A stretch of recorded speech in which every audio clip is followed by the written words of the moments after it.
And we continue at 2:06 in the afternoon. Talk Radio 790 KABC, the John Phillips Show, broadcasting live from the Morongo Casino Resort and Spa Living Room Studios.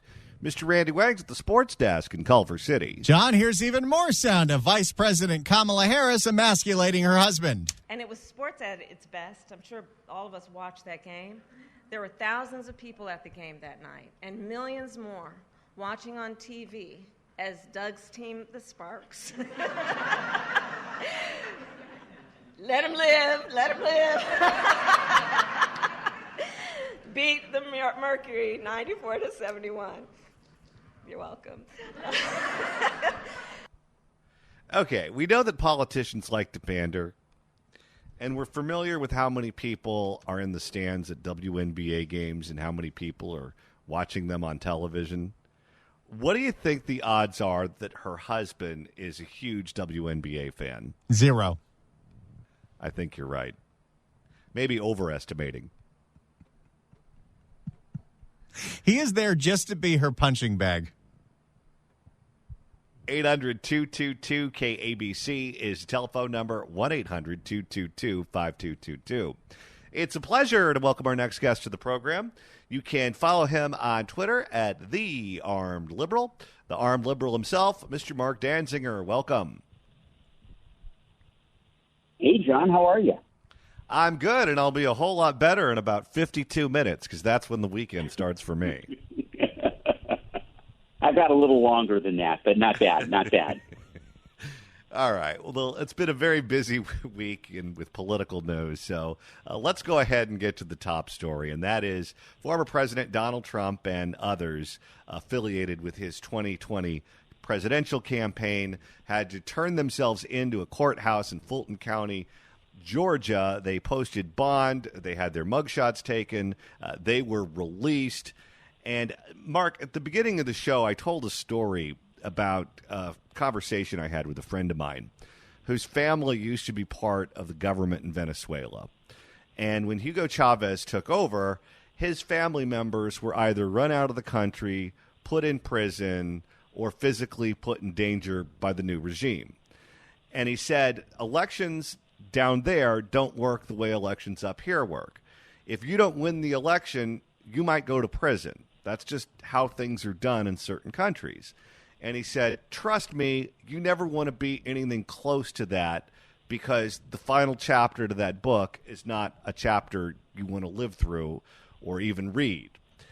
And as you look at what's going on right now in Georgia and elsewhere around the country, I say to myself, the 2024 election has the opportunity to be a very dark election where you have one side currently trying to put the front runner of the other side in prison for the rest of his life and then some. And then you have people who are looking at that who support Donald Trump who are saying, now, wait a minute. If they can use the power of government to imprison their political opponents, if we take power, that's what we're going to do because payback's a bitch and it's time for an eye for an eye. And I look at this and I say to myself, we're going to a bad place fast. Actually, we're in a bad place, and we're going to a worse place fast.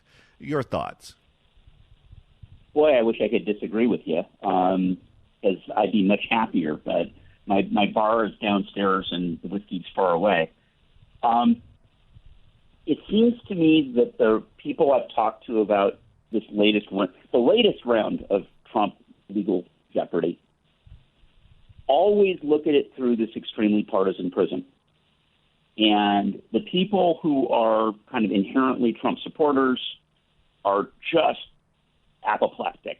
And they've actually anchored Trump's support, which a lot of people I know think is probably why they did it, because they want to make sure that he's the front runner, because they think that DeSantis would probably beat Biden. If you're a Trump opponent, whether you're a Republican, never Trumper, or a Democrat, this is justice long delayed, and you can't wait to see him in an orange jumpsuit. And folks like me who kind of are neither, I'm just scratching my head.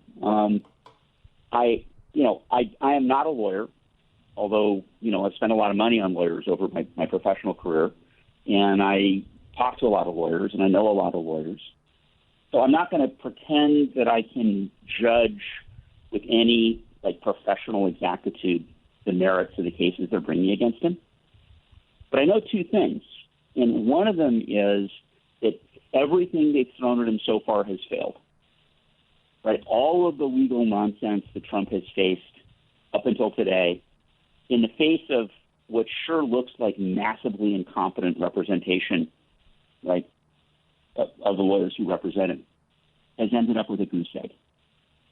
And the second is that to the average boring citizen like me, and again, I'm not in either camp, and I'm sitting here huddling in my corner weeping softly. I look at these charges and I'm like, are you kidding me? Really? This is the kind of nonsense you're going to charge this guy over? And it does feel very Venezuelan. It does feel very banana republic. It does, and not the clothes, by the way. I don't want to diss the brand because I buy there. It feels very banana republic, and it's scary in the same way that you're scared. Because for me, as an example, I see kind of this direct evolution from the 1996 G20 riots in Seattle, kind of through George Floyd, through 2020 to January 6th. Right? To me, that's all one evolving process of act and respond on the various sides of the table. And, people were all over Trump when he was in office to lock her up. Right? Hillary should be arrested for the emails, which is arguable, right? I mean, you can make a case for it. I know people in the military who've done time for substantially less, but I also know politicians who've walked on substantially worse charges. And, he didn't, which I saw as a good thing. That was one of the positive surprises of the Trump presidency. And the fact that we're doing this and that it's so pedal to the metal, it smells desperate, and it makes me deeply, deeply anxious, much like it does you. So I'm sitting in the corner with you. You drink tequila, I drink whiskey. I think we just want to get this thing over with. Well, we want to get it over with, but we want to be able to live through it as well. And I'll tell you, we seem to be living in a time right now where we have an administration and we have a cadre of prosecutors, some of whom were supported and funded by George Soros, and others may not be funded by George Soros, but are certainly fellow travelers in terms of ideology, where there's not a lot of room for disagreement, where if they determine that you're a bad person, they don't like what you're doing, they don't like what you're saying, they have to find a way to stop you. And they feel like they have morality on their side, and they're the adults in the room, and the adults have to take control and make sure the dangerous people don't have a platform, they don't have the ability to impose their dangerous ideas. And if that requires putting you in prison, that's what we'll do. If you're a parent that goes to a school board meeting and because you don't like the critical race theory that's being taught, then you're a terrorist, and we're going to use the power of government to ruin your life and bankrupt you and make you lose your job and get harassed on social media. And if you're tweeting things about the fake doctor, Barbara Ferrer, like I was, we found out that the fake doctor and Adam Schiff colluded with Twitter to try to get me kicked off because they said I was dangerous for referring to her as the fake doctor. It is a world that is surprising to many, not surprising to me, but it's consistent. They treat me the same way they treat the parents at the school board meetings, and they treat Trump the same way that they treat the two of us. No, and that's look, the majesty and beauty of our system, right? The thing that makes me like a patriot is that the basic notion that all of us are equal before the law, and that all of us, no matter who we are, right, get a fair treatment before the law. I know a ton of lawyers. I know a ton of public defenders. And I talk to them. I'm like, does it ever bug you? Like, you're defending somebody, and odds are they probably whacked that little old lady, right? I mean, does that keep you up at night? And they're like, no, because I'm part of a system which is designed to generate fair outcomes. And that people need to have faith in the system so they trust the system and the system has legitimacy. You're going to use that word a lot. I'm pretty passionate about it. And the way you destroy that is by making every prosecution, every crime, a matter of personal favor or disfavor. I was the campaign treasurer for a friend of mine when she ran for assembly a long time ago. And it was kind of a lark. Like, she didn't think she was going to win. It was just, she was bored. She was looking for something to do. She ultimately did win and went on to have a successful career. And as I signed all the initial papers, I said, so, what am I going to jail for here? Or what am I at risk for going to jail for?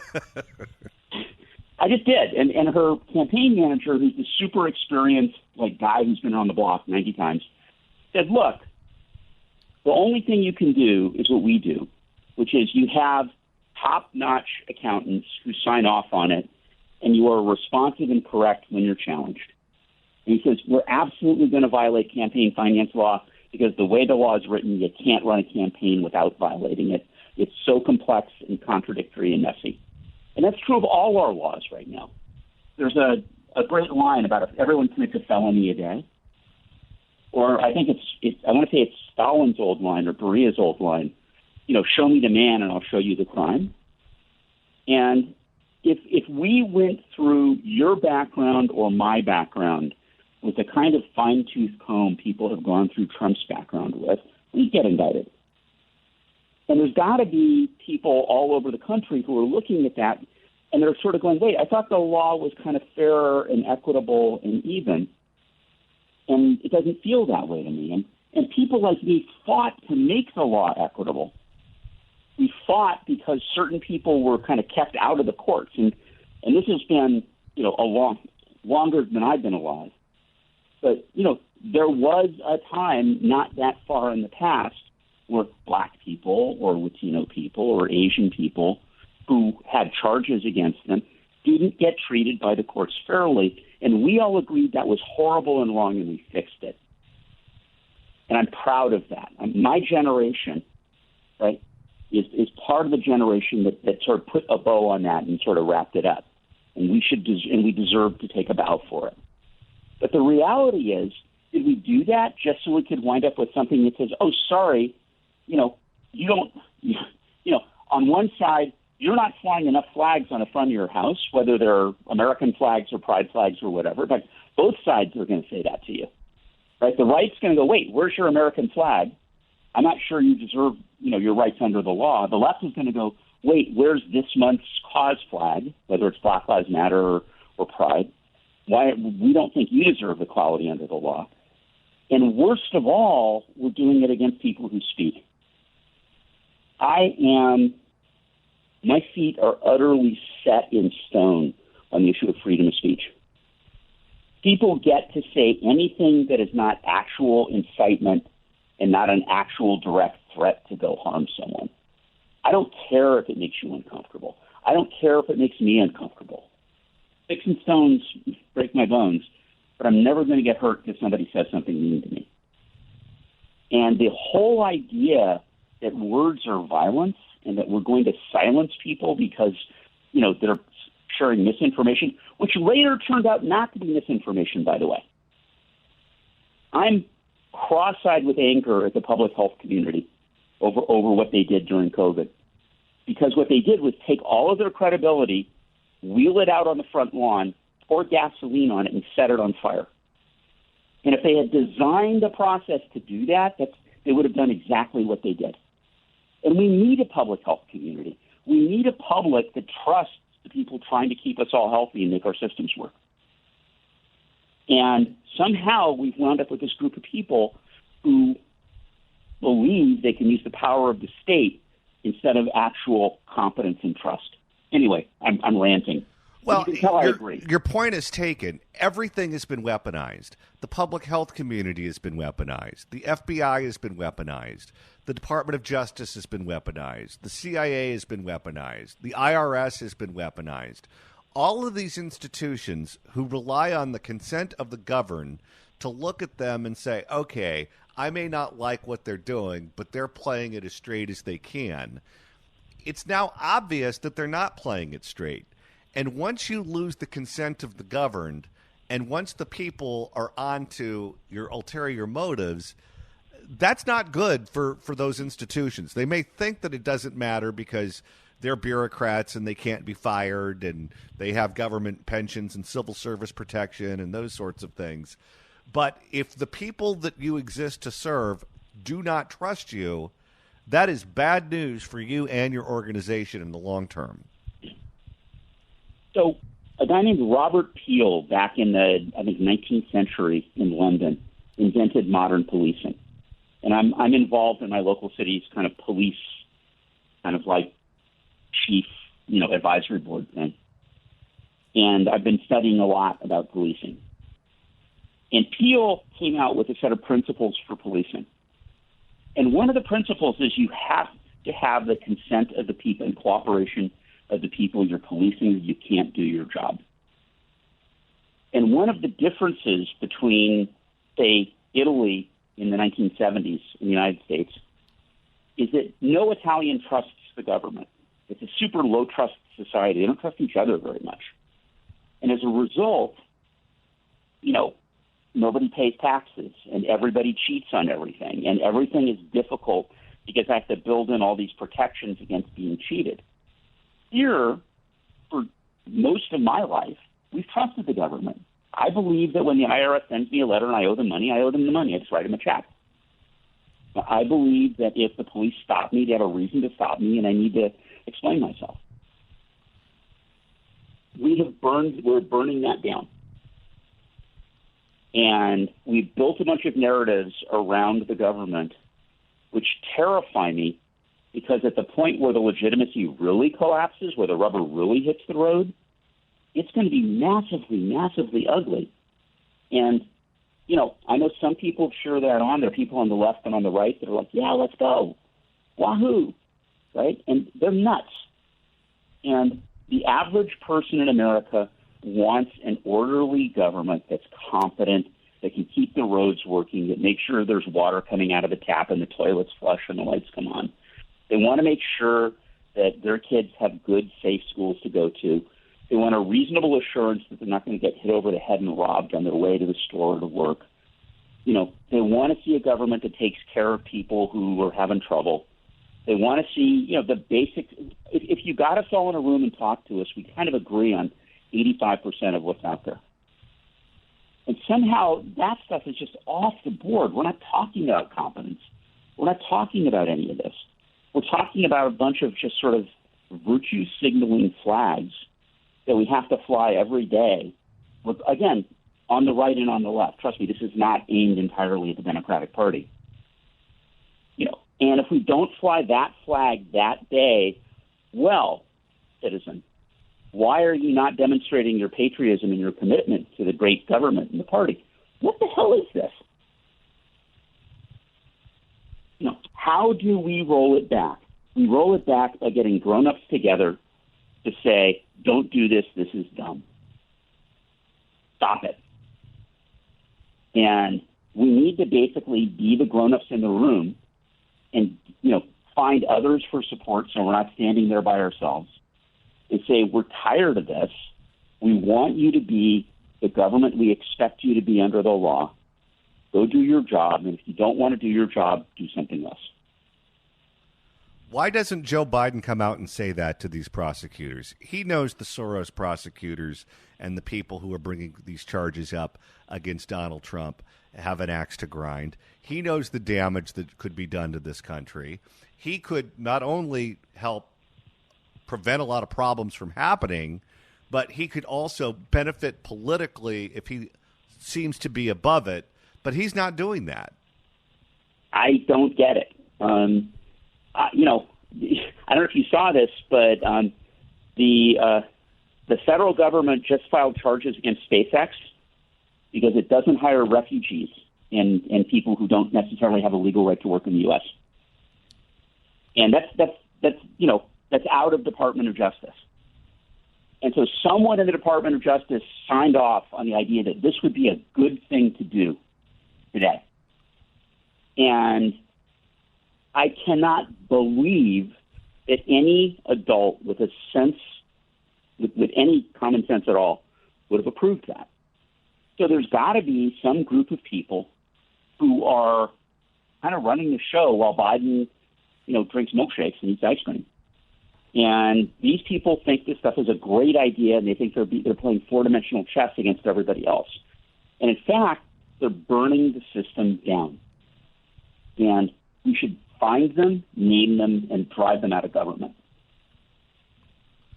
From your lips to God's ears. Marc Danziger, The Armed Liberal. You can follow him on Twitter at The Armed Liberal. Marc, thanks so much for stopping by. Have a wonderful weekend. Always great talking to you, John. Take care. Likewise. All right, let's go back to the L.A. City Council meeting where the council voted to approve the new contract for L.A.'s police officers. Let's go back to Hugo Soto Martinez. Wait, let me hold for applause here. Yeah, clap that up. And listen to more of his reasoning why we don't need police to solve our safety problems. If you want to fix that, it means not making LAPD the primary responder to homelessness and not using them as the de facto social workers in situations where they don't belong. That's right. Send the social worker, and then when the social worker gets stabbed, then call the ambassador. When the ambassador gets stabbed, then you can call the police. And then after that, you can bring in the cleanup crew.